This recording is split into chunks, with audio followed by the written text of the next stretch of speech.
اعوذ باللہ من الشیطان اللعین الرجیم بسم اللہ الرحمن الرحیم ان اللہ ملائکتہ یصلون علی النبی یا ایھا الذین آمنوا صلوا علیہ وسلموا تسلیما اللہم صل علی محمد وآل محمد وعجل فرجهم واشف معهم وزدنا محمد۔ محترم ناظرین، السلام علیکم ورحمۃ اللہ وبرکاتہ۔ الحمدللہ آج ہمارا درس نمبر 83 ہے، تربیت اولاد کے حوالے سے، اور کچھ درسوں سے ہماری گفتگو امام زمانہ سے متعلق چل رہی ہے۔ جیسے کہ میں نے اس سے پہلے بھی عرض کیا تھا کہ الحمدللہ ہمارا امام موجود ہے، وہ پردہ غیبت میں ہے، اور ایک دن انشاءاللہ امام تشریف لائیں گے اور ہمیں ان کے چاہنے والوں میں پروردگار شمار کرے انشاءاللہ۔ لیکن میں نے کہا تھا کہ انسان کو چاہیے کہ امام سے محبت کا جذبہ رکھے۔ محبت یعنی ایسی محبت نہیں جو زبانی محبت ہے کہ میں مولا کا بہت چاہنے والا ہوں، نہیں۔ محبت کا مطلب عمل کے میدان میں انسان امام کے لیے کچھ کرے، امام کو پکارے، امام کو بلائے۔ وہ امام جو اپنے چاہنے والوں کو کبھی مایوس نہیں کرتے۔ ہم اپنی ضرورتوں پہ بلاتے ہیں امام کو، اور امام آتے بھی ہیں، اس سے بہت سے واقعات گزرے ہیں۔ آیت اللہ شیخ محسن حرم پناہی ان کا لقب تھا۔ آیت اللہ شیخ محسن حرم پناہی بچپن ہی سے دینی علم حاصل کرنے کا ایک شوق تھا۔ ایک تو ہوتا ہے شوق، ایک ہوتا ہے جنونی حد تک شوق۔ انہیں جنونی حد تک کا شوق تھا، امام کے بہت چاہنے والے، عرفان کی منزل پہ فائز تھے۔ امام نے انہیں چنا تھا علم دین حاصل کرنے کے لیے۔ بچپن سے وہ کہتے تھے اپنے والد سے کہ میں عالم دین بننا چاہتا ہوں اور مجھے آپ اجازت دیں۔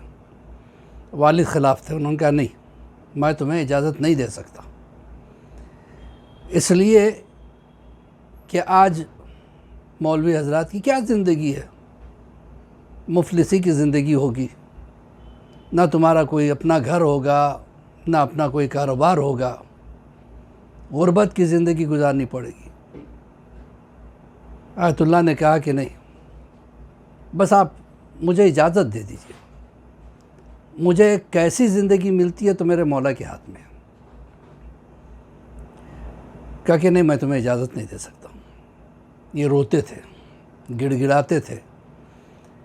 آخر کار باپ نے ایک دن عجیب جملہ کہا، ٹھیک ہے، اگر تم جانا چاہتے ہو عالم دین بننے کے لیے تو یہ ایکسپیکٹ نہیں کرنا کہ میں تمہارے لیے کچھ پیسے بھیجوں گا، میں کچھ نہیں بھیجوں گا، کیونکہ تم اپنی مرضی سے جانا چاہتے ہو۔ کہا نہیں، میں آپ کی اجازت کے بغیر جا نہیں سکتا، بھلے سے آپ کچھ نہ دیں، جب تک آپ اجازت نہیں دیں گے میں نہیں جا سکتا۔ بالآخر باپ تھا، کہا ٹھیک ہے، جاؤ تم اپنا شوق پورا کرو۔ یہ چلے آئے، مدرسے میں داخلہ لیا انہوں نے۔ آج تو ماشاءاللہ مدارس بڑے اچھے ہیں اور بڑی سہولتیں پائی جاتی ہیں، ورنہ جس زمانے میں ہم مدرسوں میں پڑھے ہیں، آج سے 45-50 سال پہلے کی بات میں کر رہا ہوں،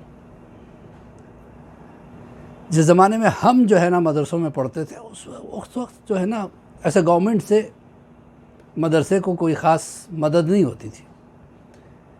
ہاں، مومنین جو تعاون کرتے تھے اس سے مدرسے چلتے تھے، لہٰذا کھانا بھی کوئی خاص نہیں ہوتا تھا۔ تو یہ بھی جس زمانے میں مدرسے میں داخل ہوئے،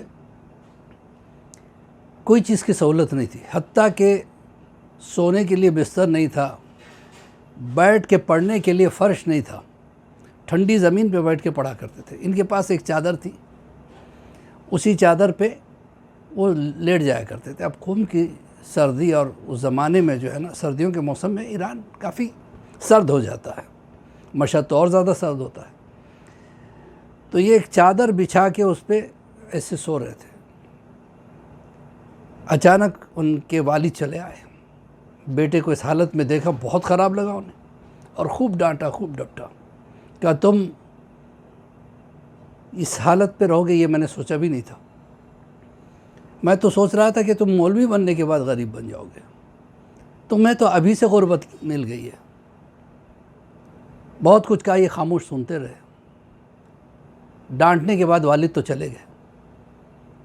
انہوں نے ایک مرتبہ سامرہ کی طرف رخ کیا، کہا مولا میری مدد کرو، ورنہ لوگ کہیں گے اس کا کوئی امام نہیں ہے، کہیں لوگ ایسا نہ کہیں کہ اس کا کوئی امام نہیں ہے۔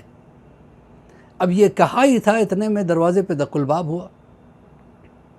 ایک مرتبہ آگے بڑھے، دروازہ کھولا تو دیکھا کہ ایک حسین ترین نوجوان ہاتھ میں کچھ پیسے لیے ہوئے ہیں، ان کی طرف بڑھا دیا، انہوں نے وہ پیسے لے لیے۔ کہ یہ کیا ہے؟ کیسے رکھو، کہیں ایسا نہ ہو کہ کوئی یہ نہ کہے کہ اس کا کوئی امام نہیں تھا، یہ کہہ کے غائب ہو گیا۔ تو ذہن محترم، جب انسان امام کو پکارتا ہے تو امام آتے ضرور ہے، بس یہ ہے کہ انسان کو وہ لگاؤ ہونا چاہیے، وہ جنون ہونا چاہیے۔ ہم امام کے لیے کیا کرتے ہیں سوچیں ذرا، امام کے لیے، ان کی صحت کے لیے دعا کریں۔ حالانکہ امام ہمارے دعاؤں کے محتاج نہیں ہے، لیکن ہمارا فرض بنتا ہے، ہماری ذمہ داری بنتی ہے امام کی صحت اور عافیت کے لیے صدقہ نکالیں۔ اب تو ماشاءاللہ لوگ نکالنے لگے، دعائے ندبہ پڑھیں، دعائے فرض پڑھیں، اور امام کا انتظار ایسے کریں جیسے واقعاً انتظار کا حق ہونا چاہیے۔ تو عزیزان محترم، ہمارے امام کے سامنے ہمارے اعمال پیش ہوتے ہیں۔ ہر شب جمعہ امام کے سامنے ہمارے اعمال رکھے جاتے ہیں، اور جب اعمال صحیح نہ ہو تو امام روتے ہیں۔ امام کو ایک نام بہت زیادہ پسند ہے، فرزند زہرا صلوات اللہ علیہ، اس نام سے امام کو بلائے۔ علماء فرماتے ہیں کہ اگر جناب سیدہ سے مدد لینی ہے تو امام کا واسطہ دو، امام سے مدد لینی ہے تو سیدہ کا واسطہ دو۔ تو امام جو ہے آتے ضرور ہیں۔ اب آپ کو ایک اور واقعہ چھوٹا سا مختصر سا سنا دوں، اس کے بعد بس تقریر ختم کرتا ہوں۔ 1 منٹ کا واقعہ۔ ایک عالم دین ہوا کرتے تھے، ایک مرتبہ ان کو قتل کرنے کے لیے کچھ دشمن چلے آئے، ان کے ساتھی جب پتہ چلا تو سارے ساتھی بھاگ گئے، اور یہ اپنے ٹیرس پہ چلے گئے، دھابے پہ گئے، اوپر چھت پہ چلے گئے۔ جانے کے بعد 2 رکعت نماز حاجت پڑھی اور استغاثہ کیا جناب سیدہ سے۔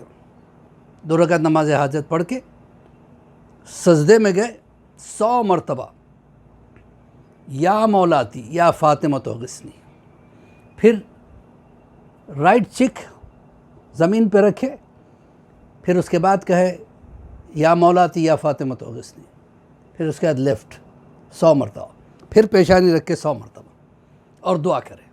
یہ اتنا مجرب عمل ہے، جناب سیدہ سے دعا کریں اور ان کے فرزند کا واسطہ دیں، آپ کو امام کا واسطہ مجھے بچائیے۔ عالم دین نے یہ عمل کیا، کہتے ہیں کہ جب میں سجدے میں گیا تھا تو میں اپنے ٹیرس پہ تھا، اور جب سجدے سے سر اٹھایا تو میں اپنے وطن، اپنے گھر موجود تھا۔ اسی کے ساتھ مولوی عباس علی کا قبول کریں۔ مولا آپ تمام حضرات کو ہر قسم کے وبا اور بلا سے محفوظ رکھے، خصوصاً تمام انسانوں کو کورونا وائرس جیسے وبا سے محفوظ رکھے، ہمارے بچوں کو نیک اور صالح بنائے، ہمیں امام کے چاہنے والوں میں شمار کرے۔ فقط والسلام ورحمۃ اللہ وبرکاتہ۔